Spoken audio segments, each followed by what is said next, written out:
कक्षा 11 संस्कृत पद्य काव्य के अंतर्गत महाकवि कालिदास विरचित अभिज्ञान शाकुंतलम चतुर्थ अंक का अगला छंद है। अनुमत गमना शकुंतला तरुभिर्यं वनवास बंधुभिः परभृत विरुतं कलं यथा प्रतिवचनी कृत मेभिरीदृशम्। शब्दार्थ है अनुमत गमना अर्थात जाने की अनुमति जिसे प्राप्त हो गई है वह। शकुंतला पुत्री शकुंतला तरुभी वृक्षों द्वारा इयम यह वनवास बंधुभी वनवास के बंधु बांधवों द्वारा परभृत विरुतम परभृत कोयल की विरुतम आवाज को पूजने को कलम मनोहर यथा जैसा कि प्रतिवचनी कृतम प्रत्युत्तर बनाया गया है ये भी इनके द्वारा ईदृशम इस प्रकार।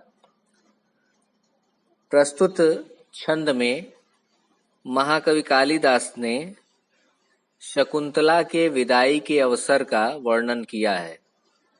इस छंद में वह बताते हैं कि महर्षि कण्व द्वारा शकुंतला की विदाई के लिए आज्ञा मांगे जाने पर जो समीपस्थ वृक्ष आदि हैं वह किस तरह से अपना आशीर्वाद या अपनी आज्ञा अनुमति शकुंतला को प्रदान कर रहे हैं। उसी संदर्भ में कह रहे हैं कि इयम शकुंतला यह शकुंतला वनवास बंधुभी वनवास के बंधु बांधव तरुभी वृक्षों द्वारा अनुमत गमना जाने की अनुमति प्राप्त कर चुकी है। ऐसा कैसे प्रतीत हुआ? तो आगे कहते हैं यथा जैसा कि कलम अत्यंत मनोहर परभृत विरुतम कोयल की आवाज को ये भी इन वृक्षों द्वारा ईदृशम इस प्रकार से प्रतिवचनी कृतम अपना प्रत्युत्तर बनाया गया है। तात्पर्य यह है कि महर्षि कण्व जब समीपस्थ वृक्षों को संबोधित करते हैं कि आज शकुंतला अपने पति के घर चली जाएगी और आगे कहते हैं सर्वैर अनुज्ञायताम अर्थात आप सभी अपनी आज्ञा इसे प्रदान कीजिए।